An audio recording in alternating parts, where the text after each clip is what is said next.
probably got spreadsheets, you probably got names and different things like that. You really got to mic me? This is just for the video. People watching on TV land? On YouTube, yeah. All right, excellent, excellent. Live, right. Anderson Cooper, right? There we go. Yeah. All right, very good. Yeah, I haven't really started yet. We're kind of running behind a little bit. So, are you going to do like an official start or something like that? Yeah, if you just want to say who you are, so I'll. All right, let's do a quick start. We'll keep it informal then.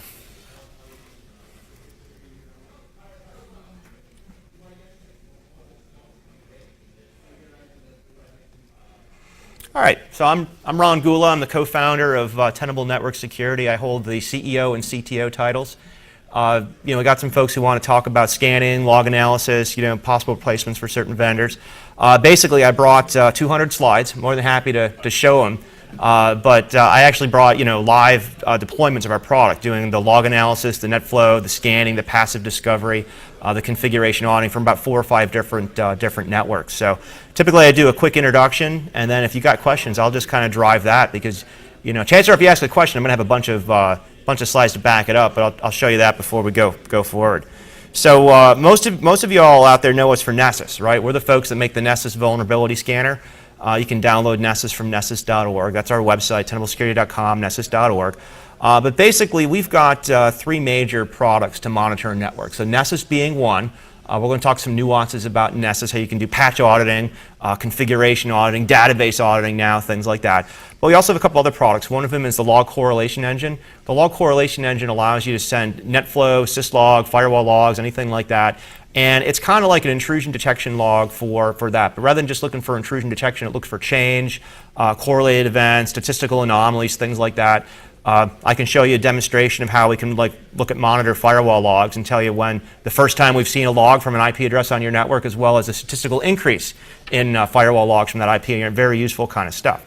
Then we have another product called the Passive Vulnerability Scanner, which is a sniffer.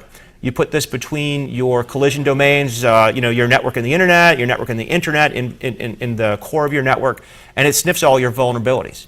So, Renaud Darrison's one of the co-founders of Tenable, and him and I were talking about, no matter how fast and accurate we made Nessus, when you put that packet on the wire, you never know if the next ping packet is going to take down your switch or your router. And if anything goes wrong during a scan, and things that go wrong in IT all the time, the audit guys get blamed. So we wanted to have a product that was 100% sniffing, 100% passive, and could do that. So that's a passive vulnerability scanner. We can talk about that a bit. We tie this all together with the Security Center.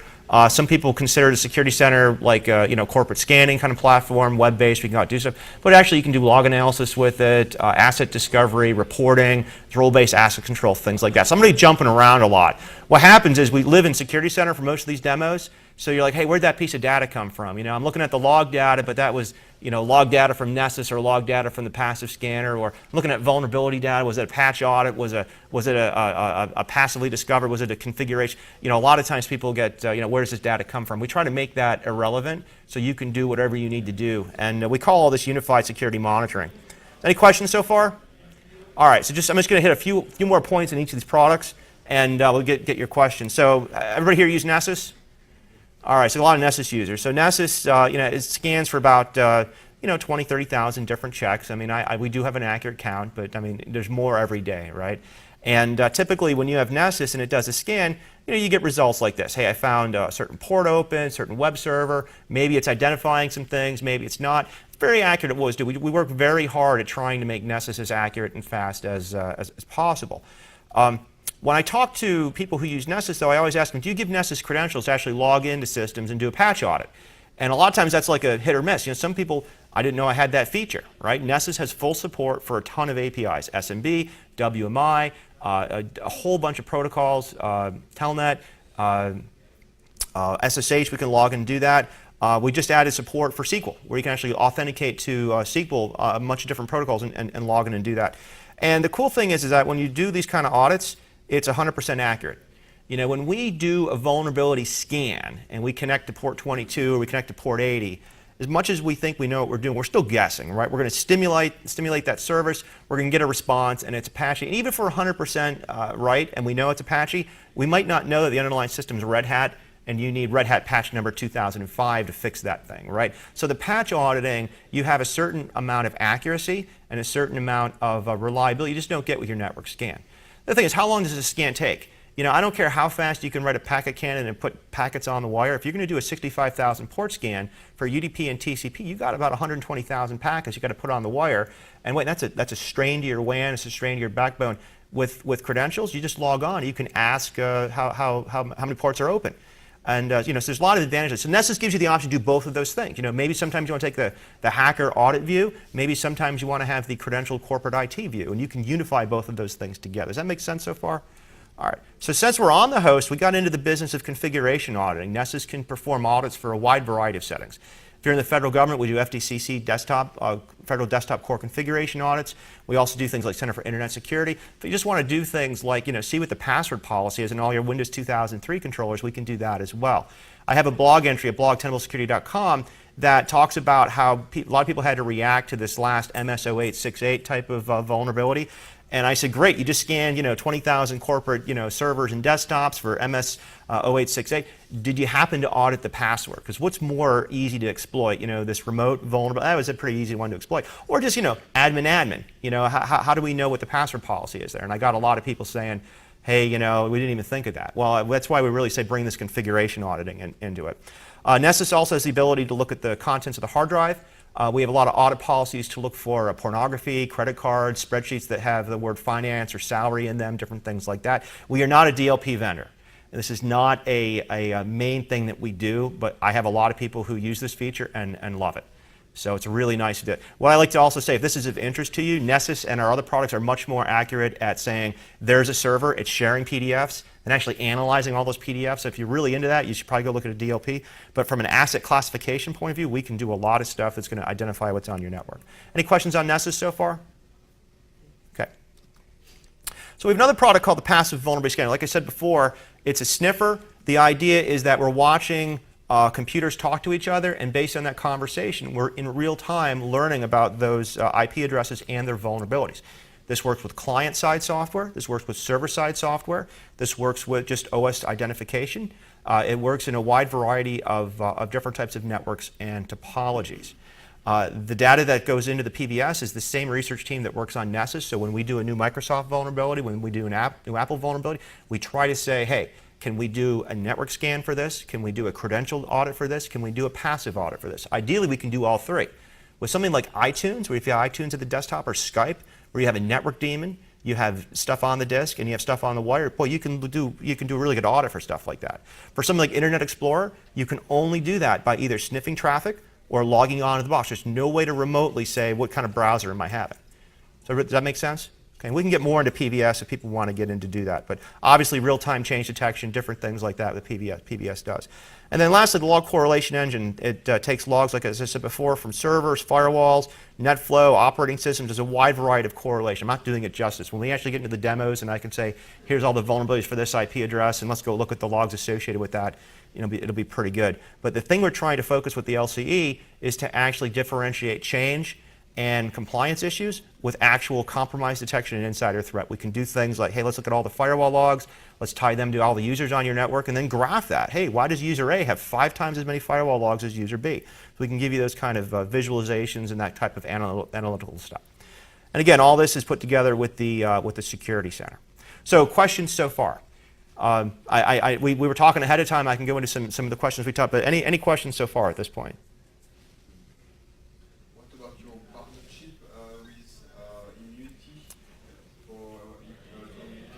Absolutely. Absolutely. So about a couple months ago, we announced a partnership with Immunity. And if we go to a blog entry on it here, basically Immunity is they make a penetration testing tool called Canvas. And what happens is we just try to make it easier for the consultant who is working on, they have to carry 2 toolkits around, right? So if you have the Nessus vulnerability scanner and you've purchased the professional feed and perhaps you're buying Canvas, what happens is you can basically leverage these products together. So the partnership we have is one for acquisition, but actually the product's been working together for a while. So if you were doing a penetration test with Immunity and you were able to get credentials to get into like a Windows 2003 server, you could actually take that NTLM hash, drop it into Nessus, do a patch audit, configuration audit, different things like that. And then if you actually had your Nessus vulnerability scan, you can feed that into Immunity, and they have a tool to go through each of the checks and do that kind of stuff.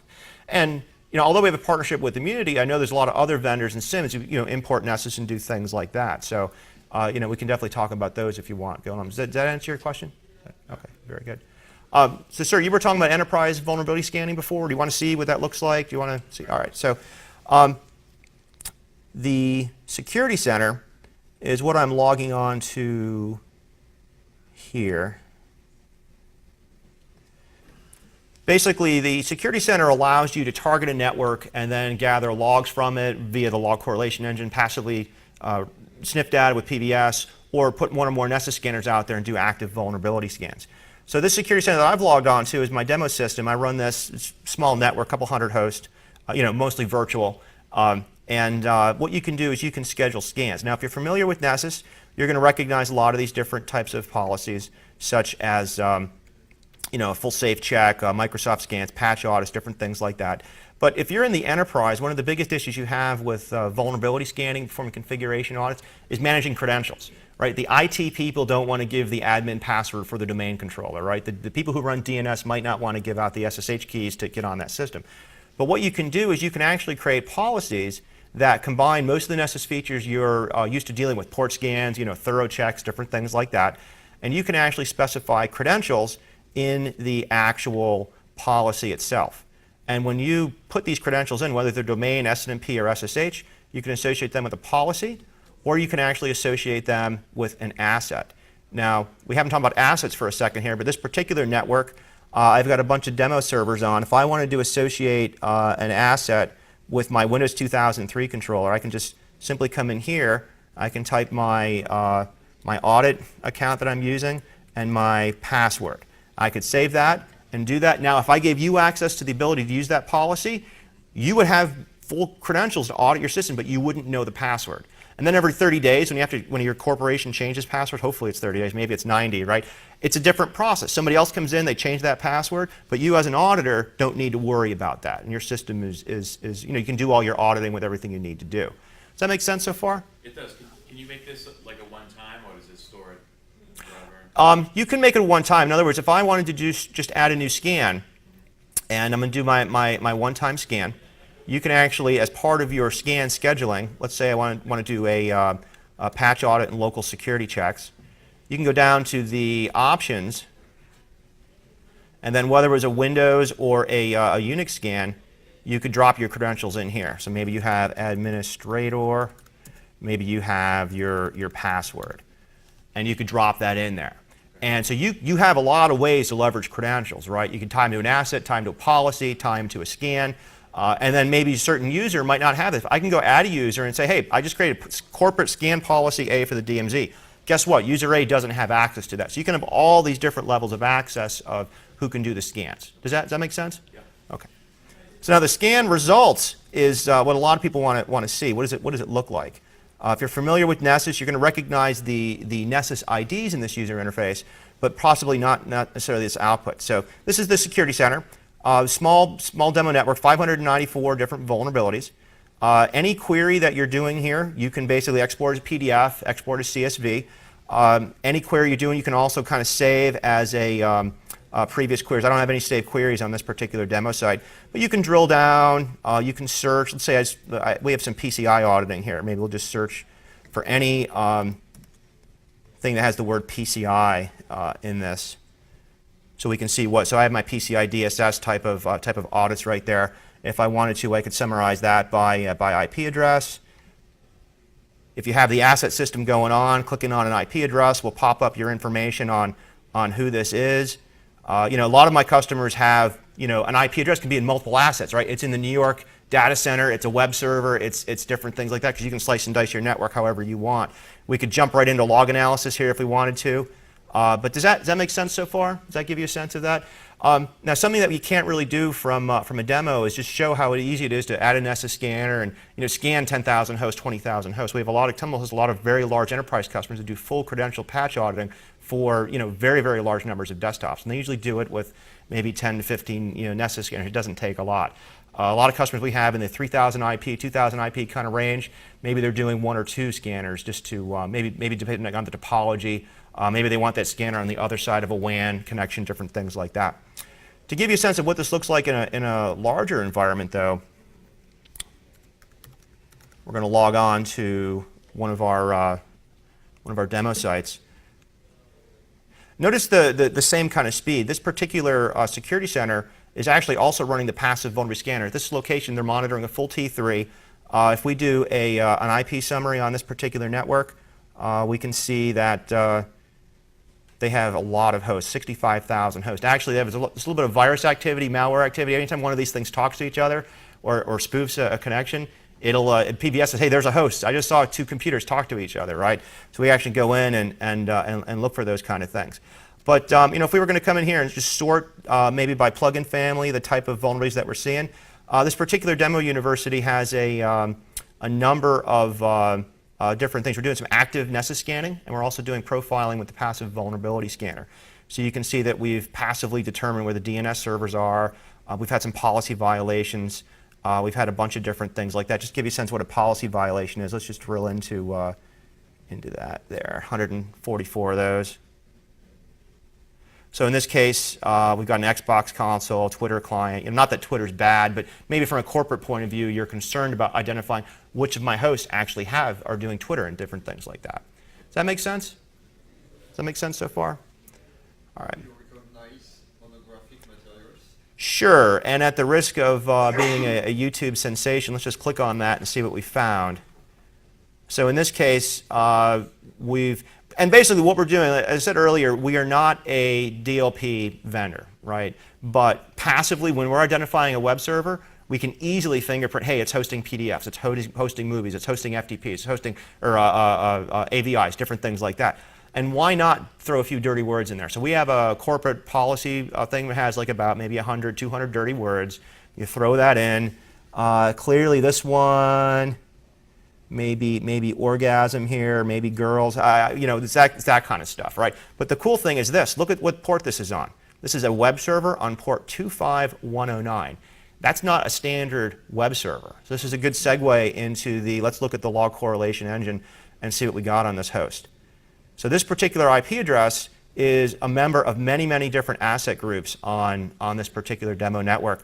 Let's launch we'll do a summary here. We're going to open this in a new tab. If we wanted to, we could narrowly focus on that IP address and just say, hey, passively, what do we know about that host? What is on that host? But basically, what we've done here, if we go back perhaps the last 25 days, we can look at all the net flow, all the IDS events, all of the correlated events for this particular IP address. We actually wrote a blog entry on this guy, so I'm kind of glad you mentioned something. It basically looks like some sort of botnet command and control that is being used to distribute some sort of virus or malware through pornography, which is probably not the first time that's happened. So basically, you can see over the last 25 days, there's been a number of connections. We coupled snort. We're running the snort with the emerging threat signature set out there. If we wanted to drill into this, we could take a look. But I actually have a whole blog entry where we actually walk through all of these connections. So basically, exactly what you happened. We saw this pornography violation, and I said, hey, why is that server serving pornography? And we saw that vulnerability just like we did in the blog there. But then we actually said, hey, show us the actual, here's my Firefox winning again, show us the actual list of all of the correlated events and net flows. It was pretty easy to see, when we looked at this, when it was compromised, when the backdoors happened, when the traffic started, and this was all on that port 25109. When we removed that filter and said, hey, show us everything for that host, it was even more obvious that this host, not only had this host, it was never seen before, So we had a bunch of events that were showing that. And we could even see things like the actual snort events of how this machine got compromised. So for example, these snort events right here, you saw a download of VB script. Just a few seconds later than that, you saw a network Trojan. And then finally, this infection check and geo. Basically, there's a lot of free services where you can check your IP address. A lot of malware. It says, hey, where am I in the world? So you can geo ID where you're at. So we were able to correlate all that stuff, and we're just kind of pulling out those logs and doing that. Does that make sense so far? Is that pretty good?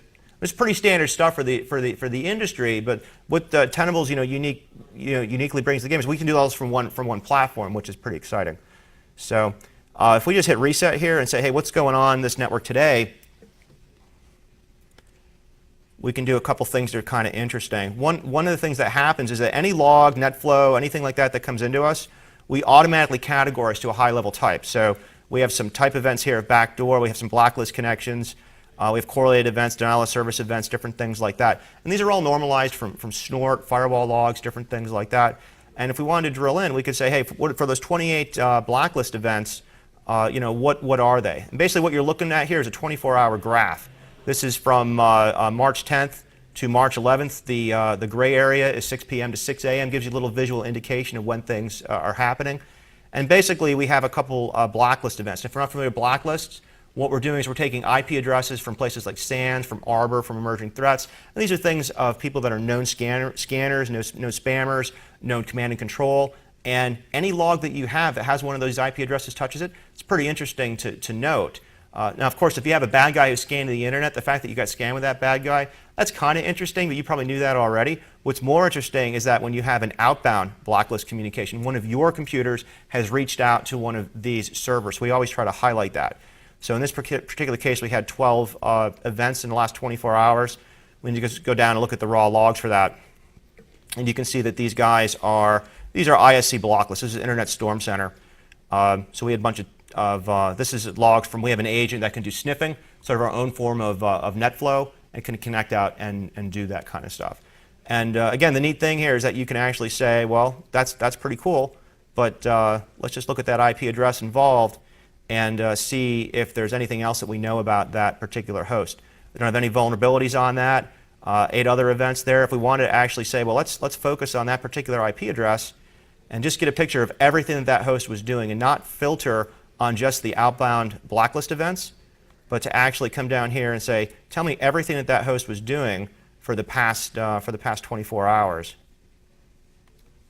Now we're going to paint a picture of all this person's or this IP addresses of data, whether it was snort events, whether it was this is our network activity right here. We have some snort. There was a never before seen blacklist. So this particular IP address for the entire lifetime we've been monitoring this network never had a correlated blacklist event for that. So we were able to see all that with just a click of the button. And if we wanted to, we could say, well, let's just go look at from the vulnerabilities of this host and take a look at what we know about this from a passive vulnerability scanner or perhaps active Nessus scanner point of view.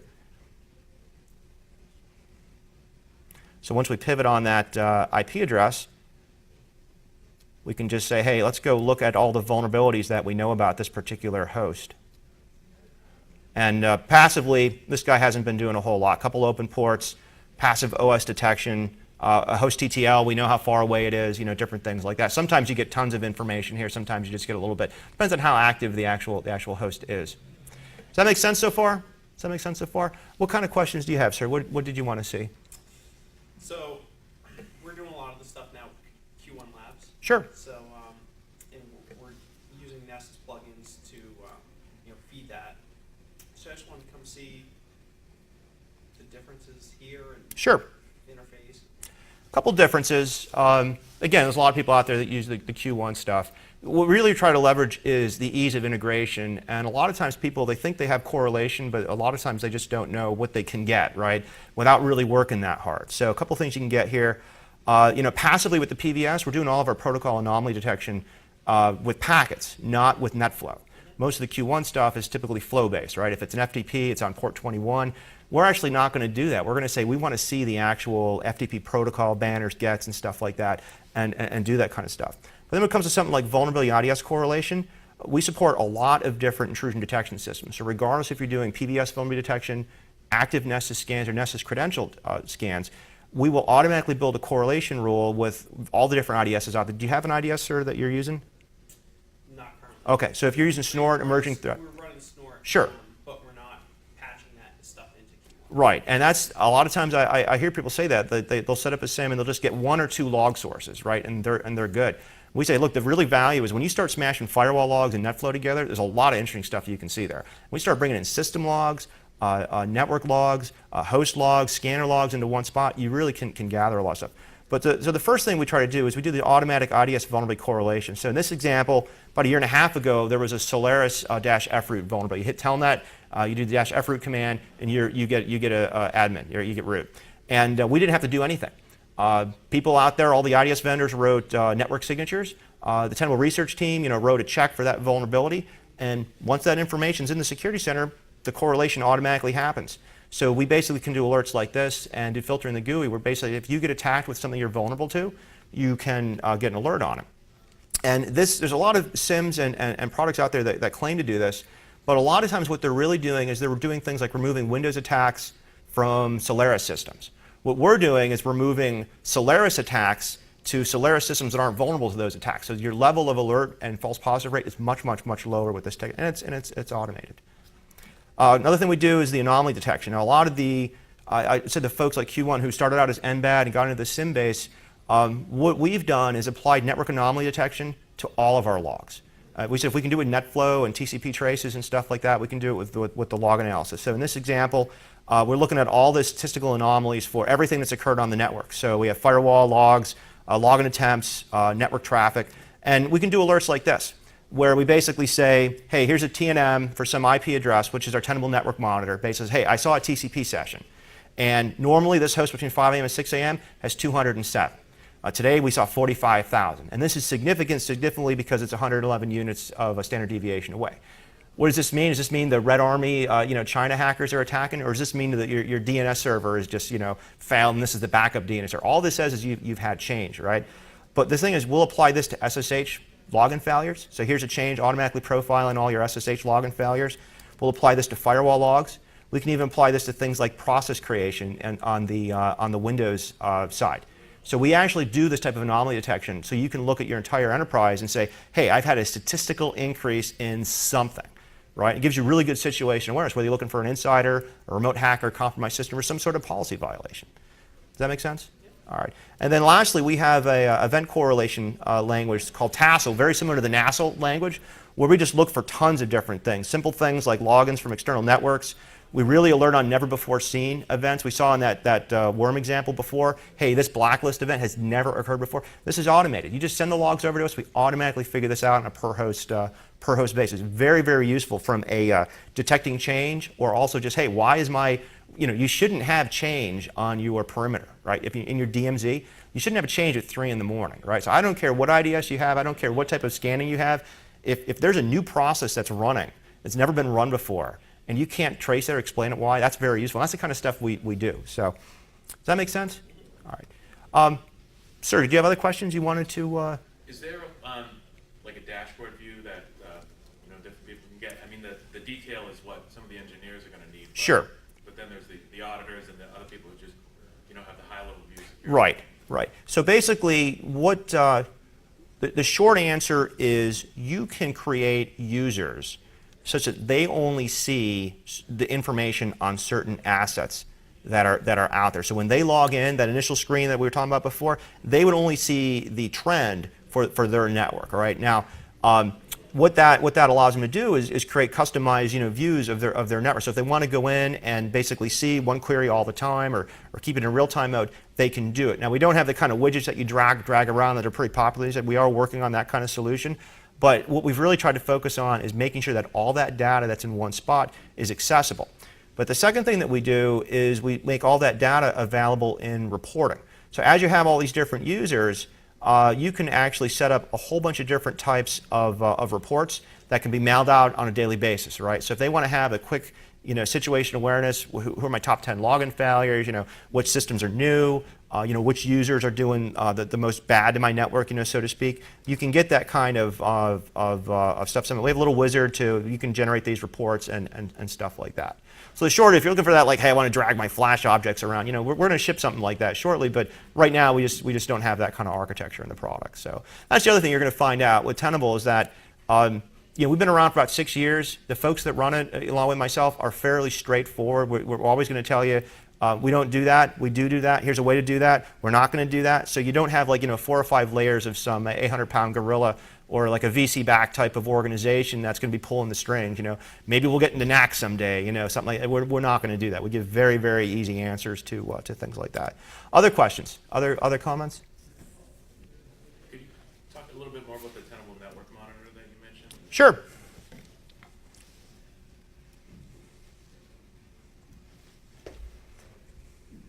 So we'll just go on a small scale here. This is a small network, just a Comcast cable, internet connection, and it's got a target of about 20 or 30 VMs, and one of the VMs runs our Tenable network monitor. So basically, all of the traffic to and from this particular target, we log. And what we do when we log these sessions is majority of sessions are these TCP sessions short. Any session that's like less than 5 minutes, we're just going to basically come down and say, hey, look, you had a TCP session. So we can go down and look at this by port, by IP address. Was it inbound? Was it outbound? So we could drill into that. And there's a scan that happens every night and so on. But what's interesting is to actually then say, if I'm at a large university or a government agency or I'm looking for a port summary here. And I want to look at what's going on in my network. You're going to be interested in sessions that are very long or that transfer a lot of data, right? So if we come over back to this other place here, I can hit reset. Just go right into the logs. We basically will break things out by amount of data transferred and also length of session. We actually have some correlation rules where we look for long sessions with a little bit of data, or short sessions with tons of data, so you can get a sense of what's going on from a file sharing point of view. But if we drill into this, we got 1 million basically network logs here. If you look at this, and I need to stretch this out just a little bit because I'm in low resolution mode. It's not going to let me do that.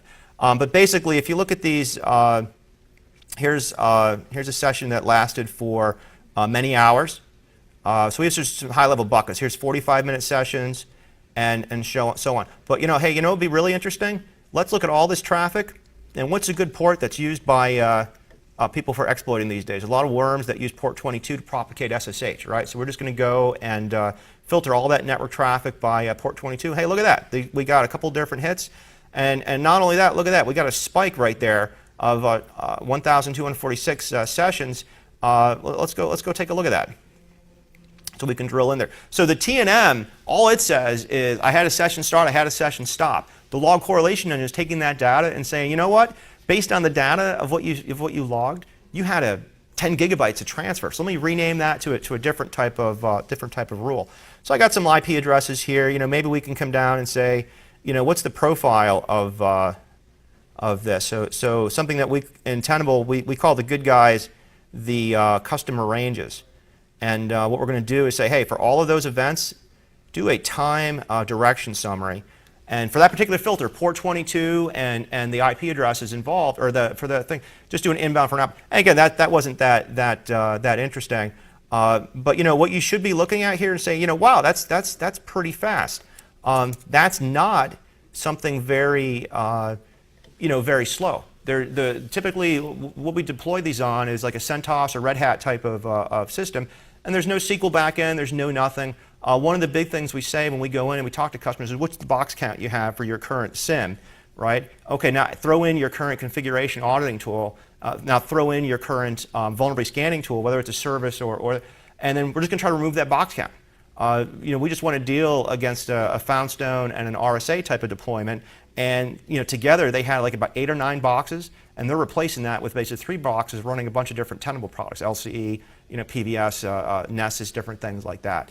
So it's everything is very, very bare metal. There's not a lot of APIs and databases between you and the application.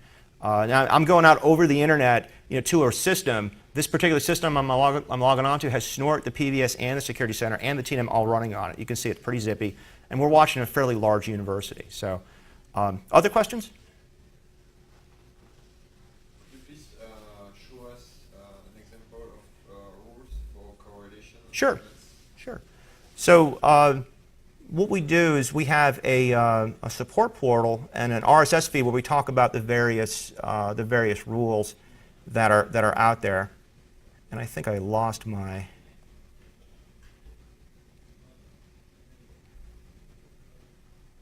I'll just log on to the support portal.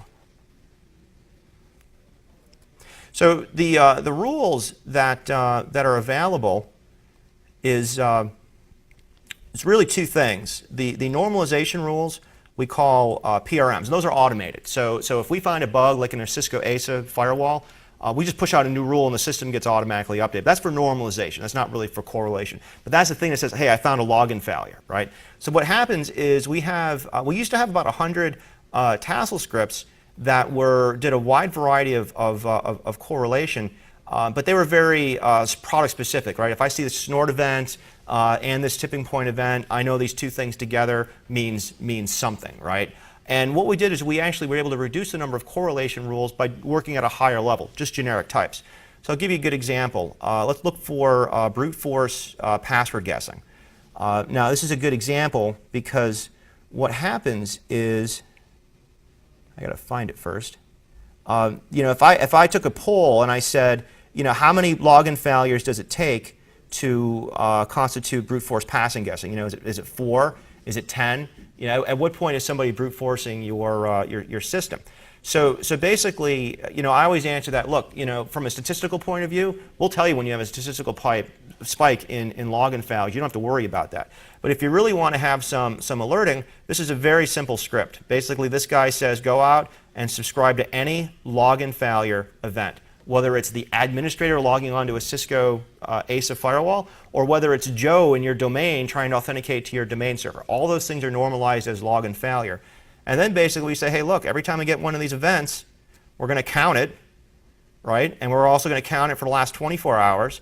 And then we're going to do some interesting things like, hey, let's make sure those login failures are occurring across multiple systems. Like if I have one remote IP address and it has 1,000 login failures, but those 1,000 login failures occurred across 1,000 different systems, that's a lot different than one remote guy with 1,000 login failures on one host. So our correlation rule will pull that out.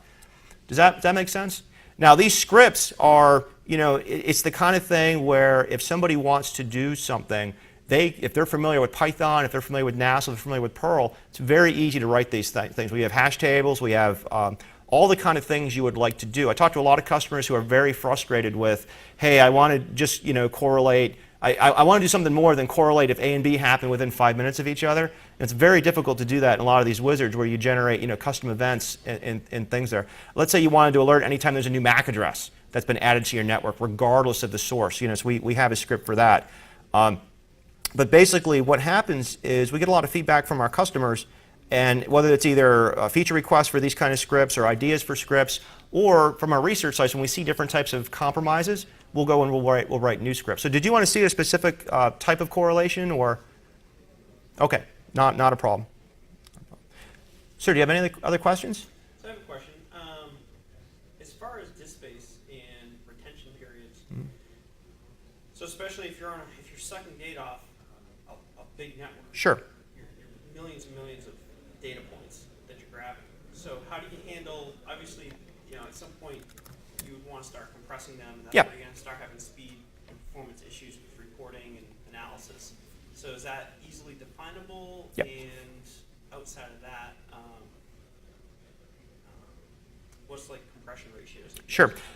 So I'll answer the compression ratios first. Compression ratios vary wildly depending on the size or the type of logs you send, right? If you send checkpoint firewall logs, which are a little bit shorter than perhaps a Snort log, then you're not going to have as much compression if you shoot one for the other. But of course, if your checkpoint firewall log is smaller than Snort, maybe a compression ratio doesn't really matter.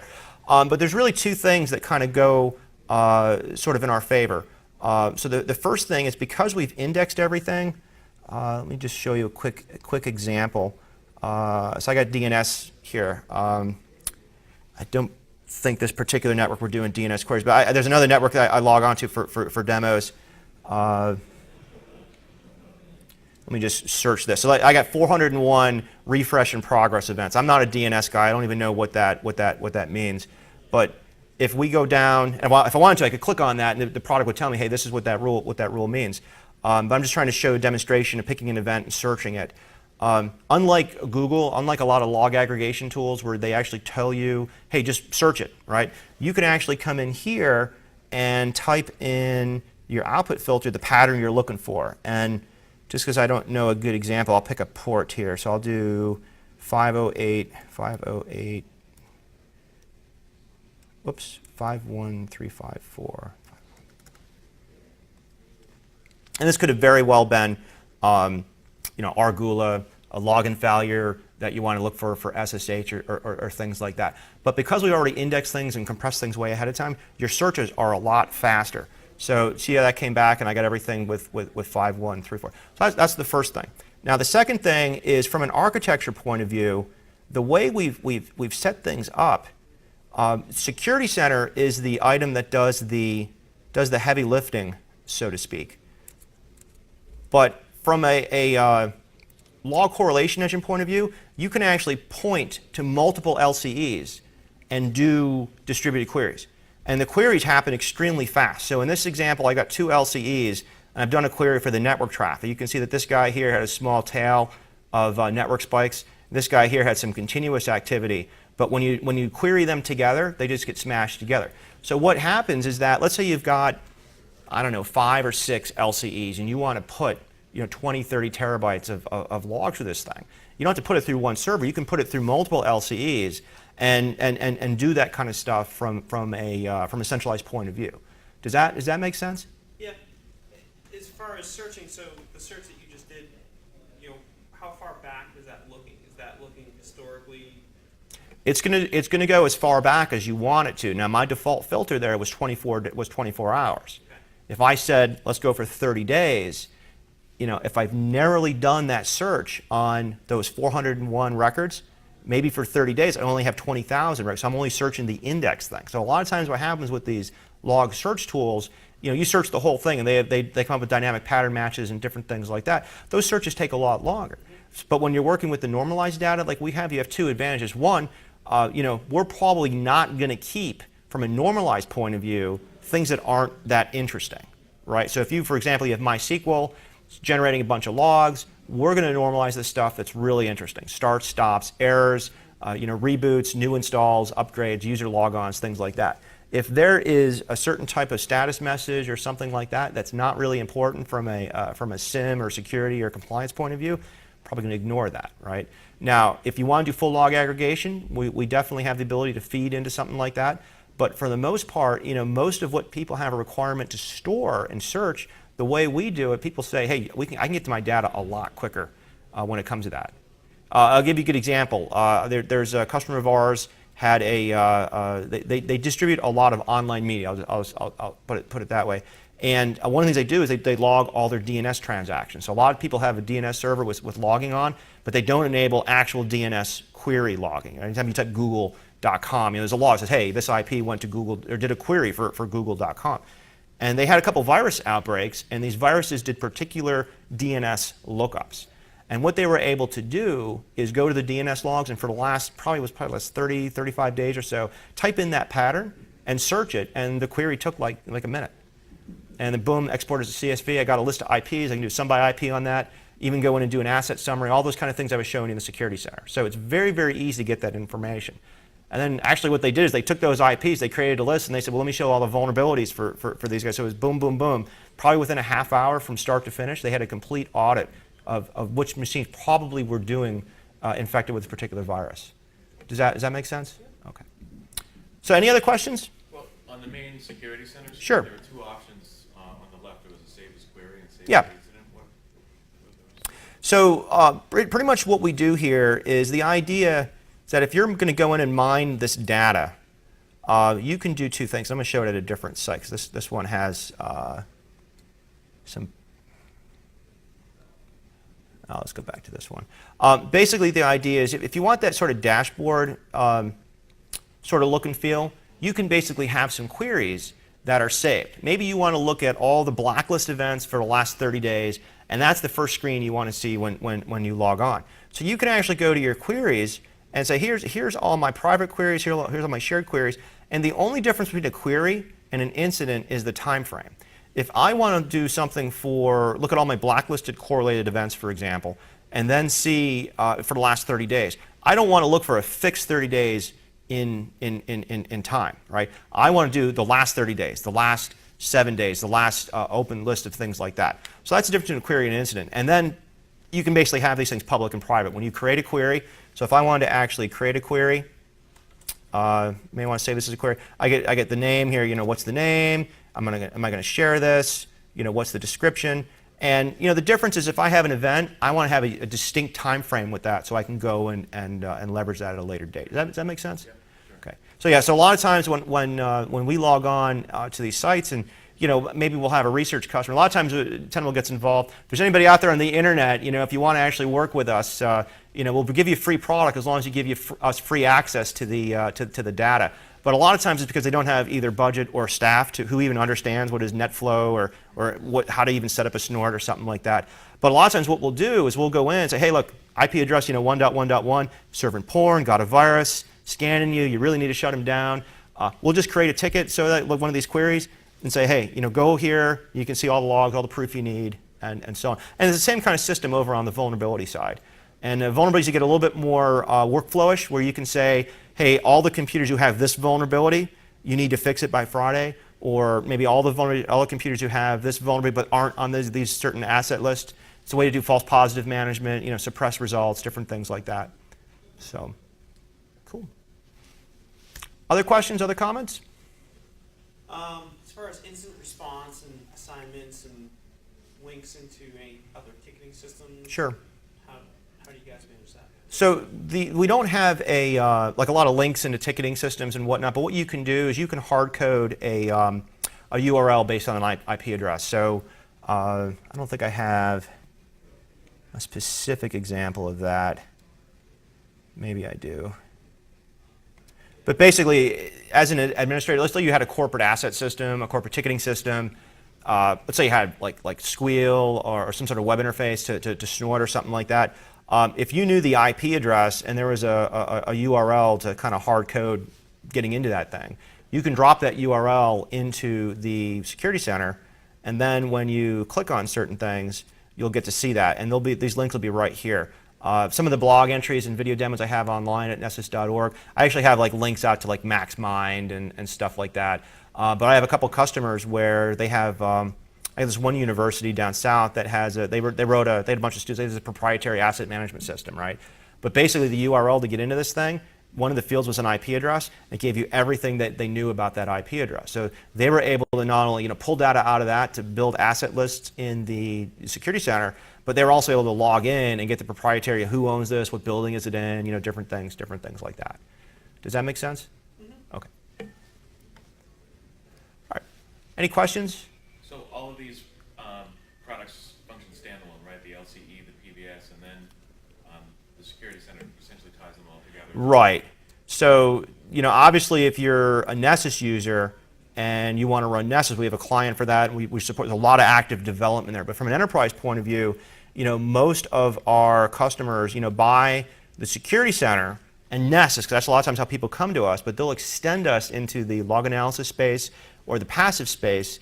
And Tenable's been around about 6 years right now, so we actually have a lot of customers coming buying the whole suite right from the beginning, just because they're looking at a technology refresh, they're looking at something like that. Plus, a lot of the budget constraints. Maybe in the past it was a luxury to buy my favorite SIM, buy my favorite embed, buy my favorite scanner, buy my favorite 5 products. But hey, if we can replace all that with one vendor, there's a lot of value with something like that. So we are seeing a lot of really good new customers. I think because of that. But yeah, to get, if you get the security center in Nessus, You don't have to buy the professional feed. So if you're looking at having maybe 8 or 9 Nessus scanners on your network and you want to get them managed by the security center, you don't need to do that. You don't need to buy a separate professional feed, which is very useful. You can still do your own scans with the Nessus client, upload the results in a security center, which is pretty cool, and whatnot. But very good, very good. Any questions, sir? I know you came in a bit late, but okay. Actually, for the folks on the internet, there's a sea of thousands and thousands of customers out there just kind of watching, and they're burning the lighters right now and doing things like that. So, very good. If there aren't any other questions, I'll leave it at that. Thanks. All right, thank you, thank you. Enjoy the rest of Source.